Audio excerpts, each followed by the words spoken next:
Bonjour et bienvenue dans la matinale RCF. Il est 8h10, c'est l'heure du grand invité. Mercredi 23 octobre, dans 2 jours, cela fera 1 mois qu'à Rouen, l'usine Lubrizol s'est enflammée. Lubrizol, une usine de 420 salariés qui fabriquait et commercialisait des additifs servant à enrichir peinture, huile et carburant industriel. Lubrizol, un site classé Seveso en plein cœur de la ville de Rouen. Alors ce matin, pour évoquer cet incendie et ses conséquences, nous recevons une ancienne ministre de l'écologie, avocate et spécialiste du droit à l'environnement. Corinne Lepage, bonjour. Bonjour. Avec l'association Respire, vous accompagnez les habitants de Rouen dans leur démarche juridique après l'incendie de Lubrizol. Quasiment 1 mois après l'incendie, les habitants de Rouen peuvent-ils reprendre une vie normale, comme l'a dit Agnès Buzyn, la ministre de la Santé ? Oui, reprendre une vie normale, bien sûr. Néanmoins, je pense que pour ceux qui étaient sous le nuage, un petit suivi médical peut être utile. Je pense notamment aux personnes fragiles sur le plan pulmonaire, aux femmes enceintes, aux enfants. Parce que, en fait, 1 mois après, comme vous venez de le dire, on ne sait toujours pas vraiment ce que les malheureux Rouennais et plus loin, puisque c'était, je rappelle, un panache de 22 km de long sur 6 km de large quand même. C'est pas rien. On respirait. Les catastrophes industrielles, Corinne Lepage, vous connaissez, vous avez défendu population et ville dans un certain nombre de dossiers. Alors on se rappelle entre autres la Mococadise, l'Erika. Ici, avec Lubrizol, est-ce qu'on est face à une catastrophe ? On n'est pas face à un accident majeur. Et heureusement, ce qui aurait été le cas s'il y avait eu ce qu'on appelle l'effet domino, c'est-à-dire que l'incendie de Lubrizol et Normandie Logistique, qui est à côté, s'était étendu, il y avait des silos. Les silos, vous savez que ça explose. Il y a des installations pétrolières voisines, ça aurait été... on n'ose même pas songer à ce que ça aurait pu être. Donc on n'est pas en face d'un accident majeur. Les pompiers ont bien travaillé. Je ne manque jamais une occasion de remercier les pompiers et les policiers, qui du reste sont les premières personnes concernées par les cochonneries qui ont été respirées, du travail qu'ils ont fait, parce qu'ils ont évité vraiment l'accident majeur. Pas d'accident majeur, mais une catastrophe industrielle, oui, ça je crois qu'on peut le dire. En quoi cette affaire de Lubrizol est-elle particulière ? Elle est particulière parce qu'elle révèle les graves errements dans lesquels nous sommes entrés. En ce qui concerne d'abord la législation des installations classées, et en particulier là on est dans ce qui devrait être le plus protégé, c'est-à-dire des Seveso seuil haut, c'est-à-dire les usines les plus dangereuses qu'on ait sur notre territoire, où on se rend compte jour après jour, alors par la presse, parce qu'on ne peut pas dire qu'on est... on a de la transparence, mais pour une partie seulement des choses. On se rend compte des conditions dans lesquelles dysfonctionnait cette installation. Hier encore, un quotidien du soir, Le Monde, pour ne pas le citer, expliquait comment était sous-traitée dans des conditions catastrophiques la sécurité. On se rend compte qu'on a un préfet qui, par souci de développer l'industrie, ce qu'on peut comprendre, a délivré une autorisation d'augmenter le stockage dans des conditions considérables, sans aucune étude de danger et sans aucune évaluation environnementale. Bon, ça, c'est tout ce qui concerne l'aspect installation classée. Et puis, moi, il y a quelque chose qui me choque beaucoup. Je travaille sur les liens santé-environnement depuis des années. C'est que on a réduit la toxicité à la toxicité critique. Alors, je m'explique. Ça veut dire quoi ? Expliquez-nous. Le préfet s'est exprimé très vite en disant il n'y a pas de toxicité critique. Ça veut dire quoi ? Toxicité critique, ça veut dire que vous sortez dans la rue, vous mourrez. Il y a toxicité critique à raison de 5 morts pour 100 personnes pour le ministère de l'Environnement et 1 mort pour 100 personnes pour le ministère de l'Intérieur. Je simplifie, mais globalement, c'est ça. Ça, c'est la toxicité critique. Alors, on n'en est pas là, heureusement. Dieu merci, on n'en était pas là. Mais toxicité critique, absence de toxicité critique ne signifie évidemment pas absence de toxicité tout court. Or, on est arrivé à un système dans lequel, à force de réduire, de vouloir réduire les contraintes, de vouloir réduire les périmètres de sécurité, de vouloir réduire les coûts inhérents à ces périmètres de sécurité, on est arrivé à confondre toxicité et toxicité critique. Ce qui veut dire que les gens qui ont été exposés à ces produits qui peuvent être très toxiques à moyen et long terme, je pense aux dioxines qui sont cancérigènes, mais les HAP, c'est la même chose. Le benzène, c'est la même chose. Le plomb, tout le monde sait que c'est absolument excellent, entre guillemets, pour la santé, etc. L'amiante, tout cela, finalement, passe un peu à côté. Et donc, les Rouennais ont le sentiment d'avoir été totalement abandonnés à eux-mêmes et de n'être pas écoutés, c'est circuler, il n'y a rien à voir. Je crois justement qu'il y a beaucoup de choses à voir. Alors, Corinne Lepage, avec l'association Respire, vous avez déposé le 30 septembre dernier un référé constat devant le tribunal administratif. Quel était l'objectif de votre démarche ? Voyez-vous, je parlais de transparence tout à l'heure. C'est vrai qu'il y a des informations qui figurent sur le site de la préfecture, mais elles sont très partielles. Elles ne sont pas partiales, elles sont très partielles. Et entrant dans une procédure, j'en ai quand même, j'allais dire malheureusement, une assez grande expérience. Je sais qu'il faut des éléments de preuve contradictoires, c'est-à-dire discutés par les différentes parties. C'est pas parce que l'État le dit que c'est vrai, c'est pas parce que Lubrizol le dit que c'est vrai, et c'est pas parce que les victimes le disent que c'est vrai.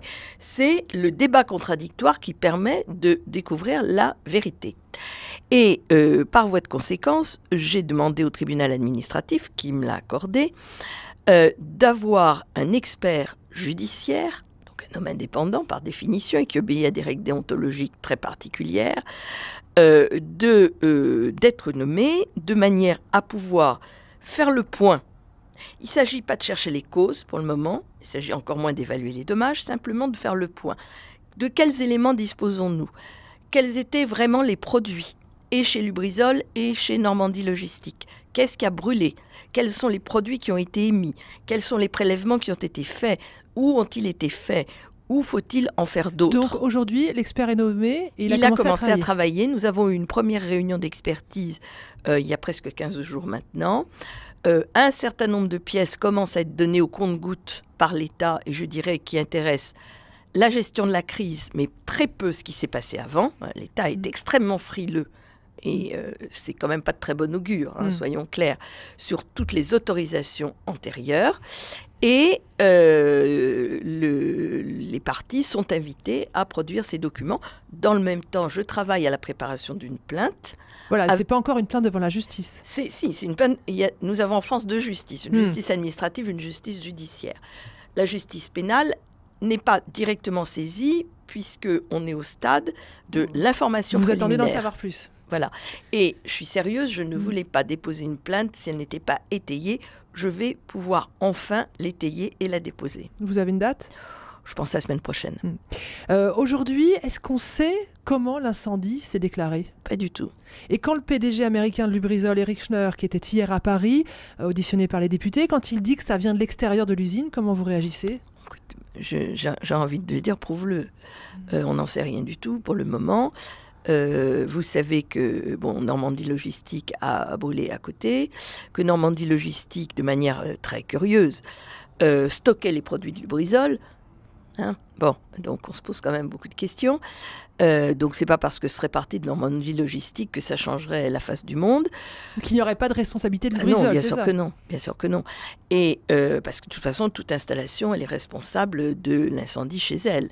Et voyez-vous, il y avait une autre installation à côté qui, elle, n'a pas brûlé grâce à un mur pare-feu. S'il y avait eu un mur pare-feu, ça n'aurait pas brûlé.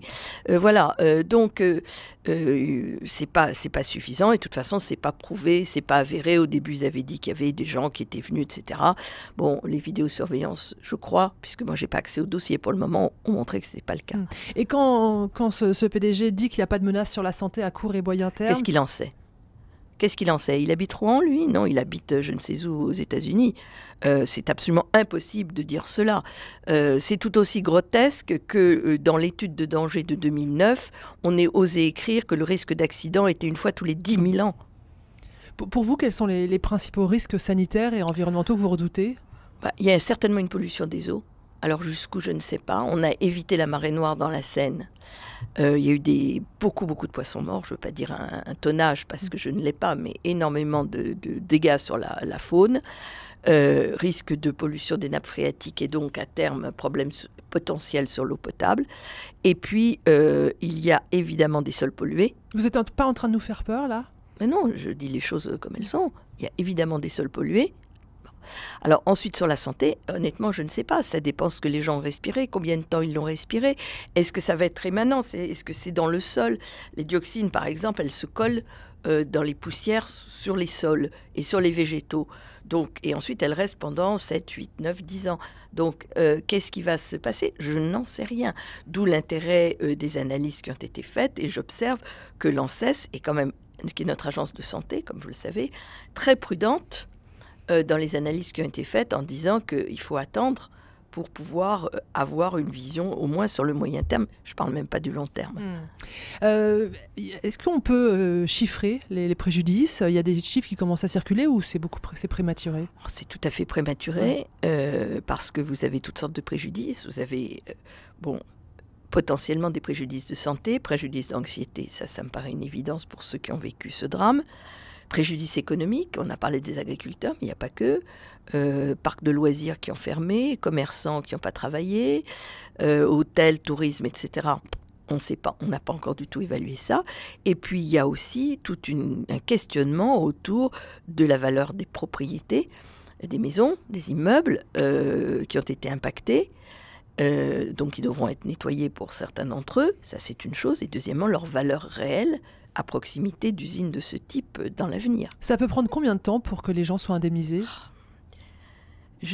Là encore, vous allez me dire que je fais peur. Mais moi, je suis quelqu'un qui dit la vérité. Les procès que j'ai gagnés, je pense aux victimes de Xynthia, par exemple, c'était 9 ans de procédure. Les victimes de l'incinérateur de Vulpénil, qu'on a gagné à la cour d'appel la semaine dernière, ça date de 2002. Alors, je suis en train d'imaginer des procédures qui vont permettre aux gens d'être indemnisés un peu plus rapidement, mais c'est plusieurs années de procédure à l'évidence. Alors, il y a la question des indemnités, mais il y a aussi la question de juger les coupables, et là, c'est encore plus long. Non, ça marche ensemble. Ça marche ensemble? Bah oui, parce qu'en principe, ne paye que celui qui est responsable. Donc, moi, ça m'amuse beaucoup d'entendre les autorités françaises dire Lubrizol doit payer. Oui, en principe, oui. Mais encore faut-il qu'il soit jugé responsable. Bon, c'est pas écrit dans le ciel. Il va falloir le prouver, le démontrer. Et qu'il est le seul responsable, il va falloir le démontrer. Donc, en principe, responsabilité va avec réparation. L'État a aussi des comptes à rendre dans cette affaire? Je pense que oui, et qu'il va avoir à s'expliquer de plus en plus.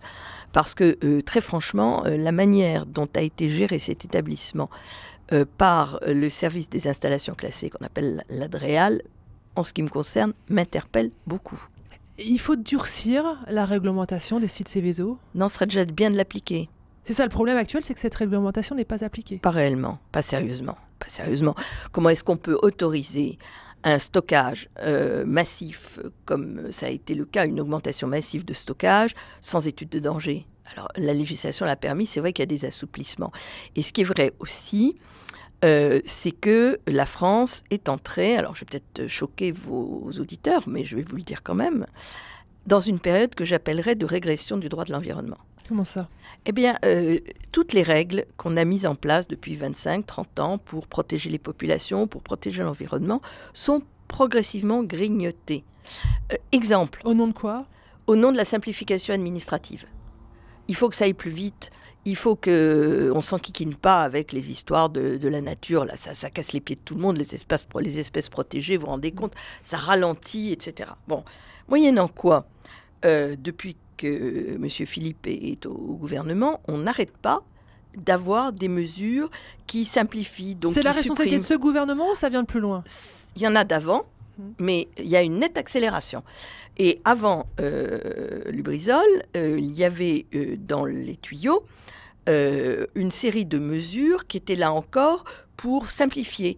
Exemple, on aurait pu commencer à construire une installation classée sans avoir fini l'étude d'impact et l'enquête publique. Exemple, il faut 1 an pour faire une étude de la nature, tout simplement parce qu'il y a un cycle d'1 an. Ah ben non, c'est trop long. Donc on pourra la faire sur 3 mois, et puis tant pis si c'est pas les bons. Enfin voilà, toute une série de choses, si vous voulez, qui vont avec la suppression des enquêtes publiques.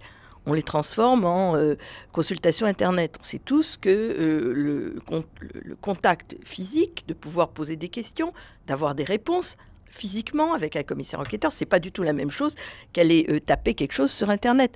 Donc voilà, on est dans une période de grignotage qui vient s'ajouter à du grignotage précédent, notamment en ce qui concerne la prise en compte des risques dits réversibles, c'est-à-dire de gens qui ne meurent pas tout de suite. C'est ce dont je parlais au début de notre entretien. Corinne Lepage, est-ce qu'on peut continuer avec des usines en centre-ville ? Certainement pas avec si peu de protection et de suivi de la protection. Je reprends l'exemple de Lubrizol. Quand vous lisez l'étude de danger qui est publiée du plan de protection contre le risque technologique de 2014, vous trouvez donc qu'il y a un risque d'accident tous les 10 000 ans. C'est très intéressant. Et vous trouvez qu'il y a 8 ou 10 maisons concernées. Vous voyez ? Bon, de qui se moque-t-on ? C'est pas sérieux. Si on laisse des usines parce qu'il y a une histoire, et puis que la France s'est considérablement désindustrialisée, que je comprends le souci des pouvoirs publics de maintenir quand même une industrie en France, ça ne peut être qu'avec des mesures de protection drastiques. Corinne Lepage, dernière question très rapidement. Catastrophe après catastrophe, comment faites-vous pour que le découragement ne l'emporte pas ? D'abord, j'aime mon métier, j'adore défendre les gens, je supporte pas l'injustice, et donc tout ça sont des moteurs suffisants. Puis, je vais vous dire, on met du temps, on met de la ténacité, on met beaucoup d'énergie, mais on gagne. Merci beaucoup, Corinne Lepage, d'avoir été ce matin notre grande invitée. Merci à vous.